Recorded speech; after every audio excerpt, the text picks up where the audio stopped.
욥기서 9장 1절에서 16절, 시각장애자 박사로 널리 알려진 고 강영우 박사님이 계십니다. 이분은 그 중학생 때에 축구를 하다가 그만 축구공이 눈을 강타했죠. 상태가 심각해져 결국 실명을 하게 됩니다. 이분의 어머니는 수술을 하면 회복이 될 줄 알았는데 끝내 실명하게 되니 극도의 충격을 받아 그 소식을 듣고 8시간 만에 돌아가시게 됩니다. 대학을 다니던 누나가 대학생 생활을 접고 생활 전선에 뛰어들게 되죠. 밤낮으로 일을 하다 보니 그만 과로사로 꽃다운 나이에 이 세상을 하직하게 되었습니다. 강영우 이분은 동생들을 고아원에 보내며 생이별을 해야 했죠. 강영우 이분은 도대체 우리 집안에 이렇게 되었는지 도통 이해가 되지 않았습니다. 4대째 하나님을 섬기는 신실한 가정인데 왜 이런 시련을 겪어야 되나? 그래서 이분은 왜 하며 다녔습니다. 그런 그가 어느 날 기독교 방송에서 설교를 듣게 되죠. 요한복음 9장에 나면서부터 맹인된 사람에 대한 말씀으로 제자들이 주님께 묻습니다. 누구의 죄 때문입니까? 부모의 죄입니까? 아니면 조상 죄 때문입니까? 이에 주님은 예상치 못한 뜻밖의 말씀을 하십니다.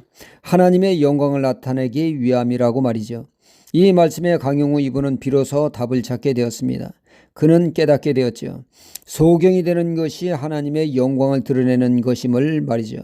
그러니까 그는 눈이 건강해야만 하나님께 영광이 될 줄 알았는데 소경이 되는 것도 소경을 통해서도 얼마든지 하나님께 영광이 된다는 사실을 깨닫게 된 것입니다. 즉 하나님은 시련을 통해서도 하나님의 영광을 드러내신다는 분심을 깨닫게 된 것이죠. 그래 내가 소경이 됨으로 하나님께 영광이 됨을 믿습니다. 그는 새로운 시각을 갖게 된 것입니다. 그는 치유를 위한 기도를 중단하고 그가 할 수 있는 공부에 매진을 하게 되어 박사가 되었고 그분의 간증으로 어둠 속에 살고 있던 많은 시각장애자들이 하나님께로 돌아오는 역사가 있어 하나님에게 영광을 돌리게 되었던 것입니다. 우리는 꼭 잘 돼야만 하나님께 영광이 될 줄 안다고 생각하지만 실제는 그렇지 않은 경우도 많다는 얘기죠.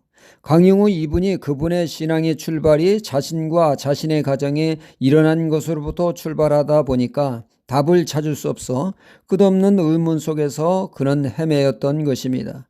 주어진 상황 속에서 답을 찾으려다 보니 갈수록 미궁에 빠져들게 됐고 그는 헤매있는 신앙이 된 것입니다. 하지만 이때 그가 눈을 들어 하나님을 바라볼 때 비로소 답을 찾게 된 것입니다. 강영우 이분이 말씀을 통하여 그는 하나님을 깊이 이해하게 되었고 하나님께 초점을 맞추어 보니까 답을 확실하게 찾을 수 있었고 문제에서 자유할 수 있게 되었던 것입니다. 상황은 여전히 그대로이고 변한 것은 없는데 강영우 이분의 신앙이 변한 것입니다. 하나님을 앞세움으로 그는 소경이란 약점을 통해서도 하나님은 그분의 선하신 뜻을 이루시는 분임을 깨닫고 수용했을 때 문제는 여전히 그대로 있으나 더 이상 문제에 짓눌리는 것이 아니라 문제에서 자유로운 영혼이 된 것입니다. 소경을 통하여 하나님의 영광이 되게 하시는 하나님을 바라보았을 때 그는 할렐루야 할 수 있었던 것입니다. 욥의 친구들은 문제를 욥과 그의 가족에게서 찾다 보니 갈수록 미궁에 빠져들고 모순이 있는 그들의 말들이 되었습니다. 욥에게 아무런 도움이 되지 못했습니다. 그들의 말에 이어 욥이 말하는 것이 오늘의 말씀입니다. 욥은 자신에게서부터 문제를 풀어가는 것이 아니라 하나님께로부터 이 문제를 풀어가는 것을 보게 됩니다.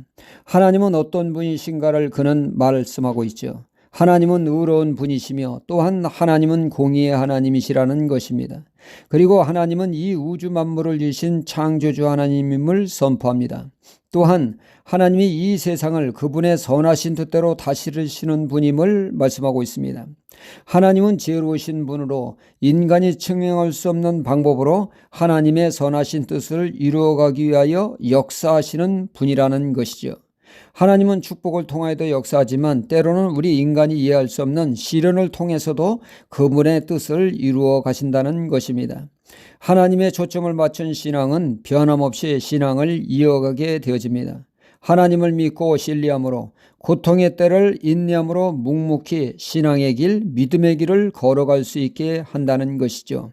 나는 이해 못할 일이 있지만 하나님은 그분의 뜻을 이루어 가시기에 지금은 몰라도 때가 되면 이후에는 알리라 하는 마음으로 믿음의 행진을 쭉 이어나가게 된다는 것이죠. 욥이 그 시련을 통해서도 꿋꿋이 갈 수 있었던 것은 하나님은 시련을 통해서도 하나님의 역사하시는 지혜로우신 하나님을 신뢰함으로 말입니다. 그러므로 우리도 늘 괴로우나 슬프나 늘 하나님을 인정하는 신앙으로 어려운 때를 슬기롭게 헤쳐나가는 신앙이 되어야겠습니다. 할렐루야.